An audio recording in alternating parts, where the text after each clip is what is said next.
We're joined by our good friend, Julie Roginsky, Democratic strategist and principal at Barrow Strategies. Good to see you, Julie.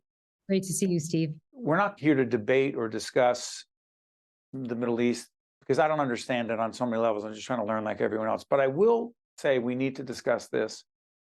When you see protests on college campuses, where is the line in your mind between pro-Palestinian rallies and versus an anti-Semitic, anti-Israel, dangerous to Jewish students protests? Where's that line for you? Well, much like that old adage about pornography, you kind of know it when you see it. But I will say this, if you are marching and you're saying from the river to the sea, Palestine will be free, I'm going to say two things about that. Either you don't really understand what that means and you're getting Explain it. Well, what it basically means is that from the river, which is the Jordan River, to the sea, which is the Mediterranean Sea, that land is the state of Israel that is populated by Jews. And when you're talking about liberating what used to be known as Palestine, not just the West Bank and not just the Gaza Strip, but that entire piece of land from the river to the sea, what you're basically talking about is the eradication of the state of Israel. And what you're talking about is the genocide of Jews from their ancestral homeland. And the one thing I want to add about that is, there's this whole phrase about on college campuses, which really just drives me crazy, about how Jews are some sort of colonial occupier. That's the other big thing on college campuses, that you see this white colonial occupier. First of all, 50% of the Jews living in Israel are what's known as Mizrahi Jews, which means that they come from the Middle East. So if you believe that Palestinian Arabs are not white, neither are these people. They come from places like Iraq and Iran and Egypt and other places that Jews were chased out of and no longer exist in those countries, despite the fact that they lived in those countries for millennia.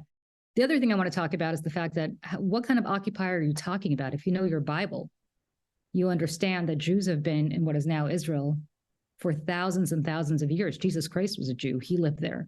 Even before Jesus Christ, obviously, there was a huge Jewish presence there. So if you think a bunch of Holocaust survivors coming back, bedraggled and on the verge of death, coming back after the war to their ancestral homeland and building something out of the desert that not only bloomed, but prospered and became an incredibly powerful, they call it the startup nation. That's not being a colonial occupier. That's people coming home. Why is this personal for you, Julie? It's personal for me. Look, I was born in the Soviet Union. I'm a Soviet Jew, right? So I've seen this movie before, and I grew up living in the Soviet Union in the 70s as a Jew. And I cannot describe to you the horrible discrimination, the horrible, just really state-sanctioned discrimination and aggression towards the Jewish minority in the Soviet Union back then. I used to see, because it wasn't so long after World War II, people with numbers on their arms, many more than you see here in the States. I mean, Holocaust survivors who somehow made it back alive. And to me, it's personal because I see how it ends. And it ends, as it always does for the Jews, whether this goes back to 80 years with the Holocaust or 800 years or thousands of years, where you feel very alone, right? Because you're considered not a minority by people who are screaming about how you're a white colonial occupier, but yet everybody else considers you as the Charlottesville, as the Charlottesville marchers did about how, Jews will not replace us. You're always the other. And what upset me is the constant contextualization, I guess. No sooner were these people murdered on October 7th than on October 8th, people started talking about how the Jews deserved it and how this was some sort of war of retaliation. Nobody deserves that. Nobody deserves that. But Julie, stay on this. We're taping this on, this is where it gets tricky because this program will be seen later. Right. Again, the war is raging between Hamas and Israel. But to those who argue, as we do this program on the 14th of November, enough, meaning for Palestinian women, children, babies in hospitals, and the suffering going on there, the message has been sent by Israel. How the heck do you eradicate Hamas, a terrorist organization, without thousands and thousands of innocent Palestinians being killed just by living where they live, who can't, quote, get out so easily? There's no question.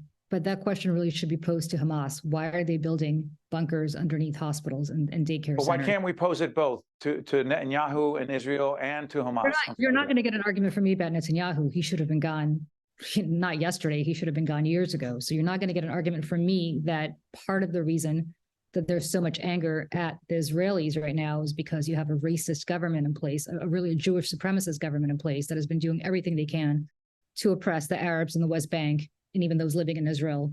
But what message would you send to those Palestinian Americans and others who say, hey, you know what? October 7th spoke volumes in terms of this horrific massacre of innocent Israelis.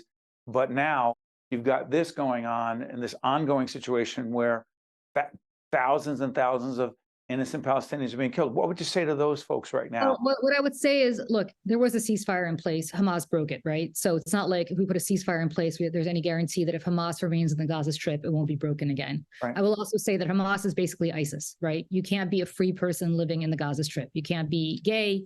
You can't be a woman walking around the way I'm walking around. You can't have plurality of religion. It's basically ISIS.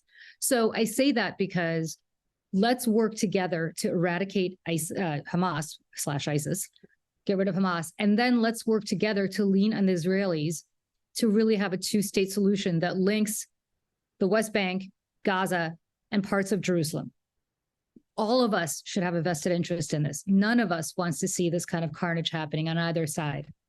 But it's going to continue to happen until you stop empowering the worst elements of this. Hamas is funded by Iran. It is funded by the Russians. It is funded against the most autocratic regimes in the world for one reason and one reason only. They want dissent and they want to sow discord.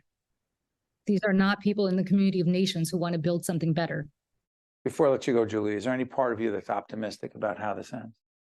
I'm optimistic only in one sense. This was so jarring and so awful that the only solution to this, from my perspective, and I think from the perspective of probably even many Israelis, is that there's only a two-state solution that's possible after this. And that was very much stalled. And as you saw, the Israelis were annexing, and they were building more and more settlements in the West Bank. And the Netanyahu regime was obviously secretly cooperating with Hamas to keep them in place. So there are no angels on either side here. I fully acknowledge this. I'm hopeful that this will finally have the accountability for this right-wing Israeli government that they require, and that somebody more rational comes into place on both sides. And that includes the Palestinian Authority, who's given up the opportunity to have a two-state solution every time it's been presented to them. I'm hoping that cooler heads will prevail, and I'm hoping that this is kind of the slap in the face for both sides that both need to finally come to the table and say, enough is enough. We've had 80 years of this. We've got to stop. We've got to work on something better. Thank you, Julie. Thank you. We'll keep talking. I'm Steve Adubato, more importantly, Julie Roginsky. See you next time. Think Tank with Steve Adubato has been a production of the Caucus Educational Corporation.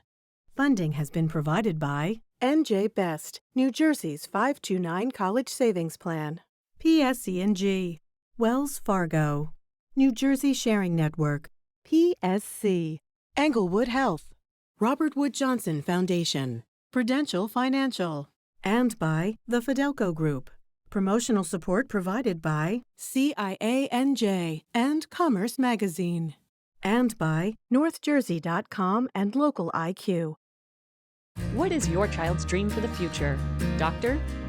Teacher? Architect? Whatever they aspire to be, a college education may realize those dreams. And NJ Best can help. It's the college savings plan specifically designed for New Jersey families.